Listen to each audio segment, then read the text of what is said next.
keessummaan na waliin jiru Obbo Baqqalaa Garbaati. Hundi keessanuu ni beektu. Obbo Baqqalaa baga nagaan Horn Conversationii deebitee galatoomii affeerraa keenya fudhattee dhufuudhaaf. Galatoomii milkeessaatillee waan naaf eerteef fayyaa ta'e.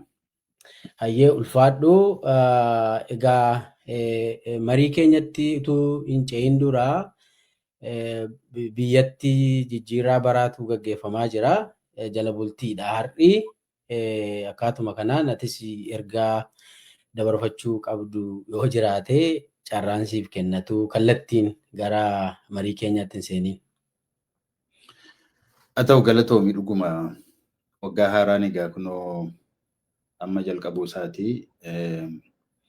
Kanaatiif uummata biyya keenya keessa jiru, uummata Oromoo saba biyya sana keessa jiru hundumaatiif baga Waaqayyoo bara haaraa kanaan waggaa haaraa kanaan isiniin ga'e jechuun barbaada.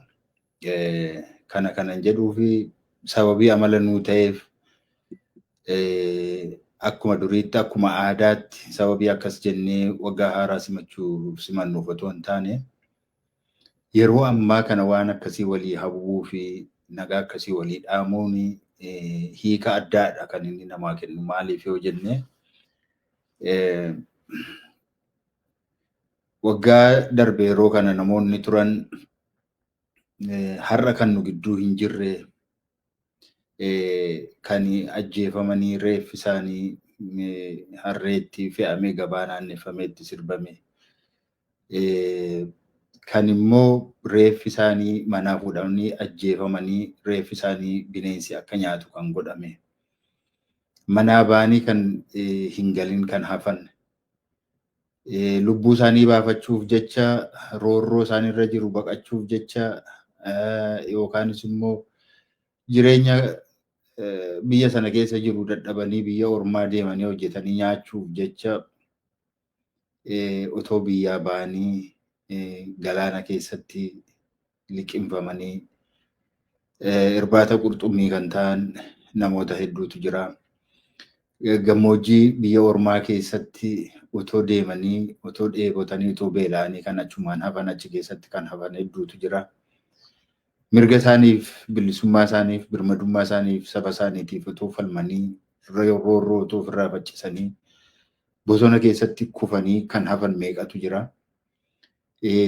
Nummoo kan hundumaarra dabarree waggaa haaraa ga'uun keenya waan salphaa miti waan guddaadha.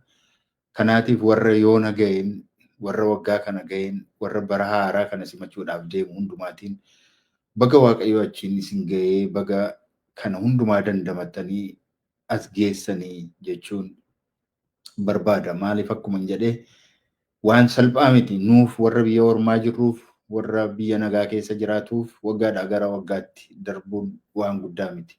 Biyya sana keessatti garuu lubbuu ofii oolfatanii guyyaa tokko bulanii guyyaatti aanu arguun iyyuu waan guddaadha sababii ta'eefi baguma waggaa haaraatti dabartanii baga lubbuun keessan yoo naga'ee maatii keessan hundumaa wajjiniin waggaa dhufuu kana immoo Waaqayyo waggaa haaraa kan isin biyya keessan keessatti nagaadhaan jiraattan qabbanaan jiraattan kan maatii keessanii wajjiniin nagaadhaan keessa jiraattan baatanii nagaadhaan itti galtan nyaattanii ooltanii bultanii Waaqa keessanitti galateeffattan akka isinii ta'uuf hawwii guddaan qabuun isinii ibsuu barbaada.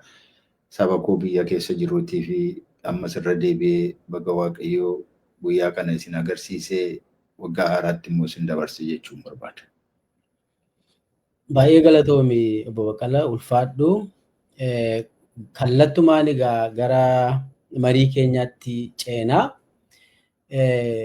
Egaa gulantaa qabsoo itti aanuu fi qophii ce'umsaa mata duree jedhu jalatti mari'annaa. Akkuma daawwattoota keenyaaf tolutti bakka sadan tokkotti baafneetu irraa dubbanna akkuma waliigalaatti. Gara marsaa jalqabaattan ce'aa. Marsaan jalqabaa haala waliigalaa biyyattiiti. Obbo Baqqalaa haala waliigala biyyattii gama hundaanuu Itoophiyaan maal keessa jirti?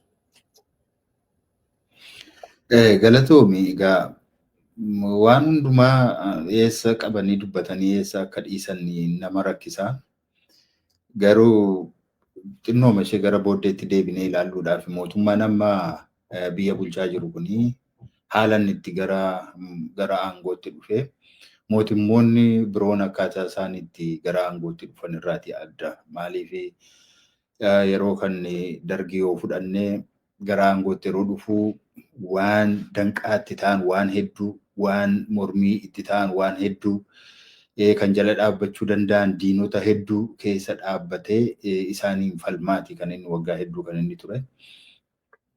Mootummaan kan TPLF'n hoogganamus immoo yoo ta'e gaafa aangootti gaafa dhufu akkasumatti salphaadhaan hin dhufne isa booddeellee kan ittiin morman hedduutu turanii kan yeroo sana hin sumatin baay'eetu ture. Mootummaa haaraan gara aangootti yeroo dhufu akka salphaatti hin simatamu. Garuu mootummaa amma aangoorra jiru kana yoo fudhannee fi biyya keessaas haa ta'uu biyya alaatiis haa ta'uu namni hundumtuu walii galee bifa jechuu dandeenyuuni bifa gaariidhaan kan itti simate ture. Haala mijaawaa mormiin tokkollee kan irratti ka'uu hin dandeenye.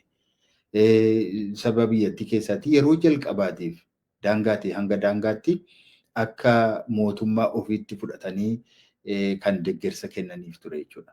Garuu haa ta'uuti waan sun hin turre gammachuun sun baay'ee hin turre wanti irraa eegamu maaltu ture sirna abbaa irree sanaan mormame ittiin mormanii saboonni turan hundumtuu sirna federaalizimii sabdaneessaa kana nuu jabeessanii sirni dimookiraasii nuu dagaagee ofiin of bulchuun mirkanaa'ee afaan keenyaa fi aadaa keenya guddifannee ittiin jiraachuun dinagdee keenyatti fayyadamuun nuuf mirkanaa'a kan jedhu abdii guddaatu ture.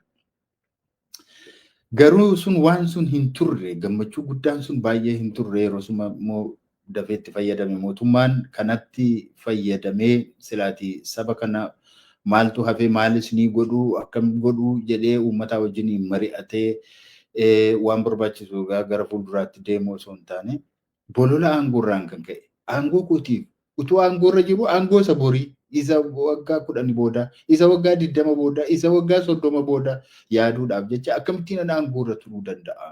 Aangoorra turuudhaaf immoo wantoonni danqaanatti ta'an dhaabbilee danqaanatti ta'an gartuuwwan danqaanatti ta'uu danda'an eenyufaa ta'uu danda'u.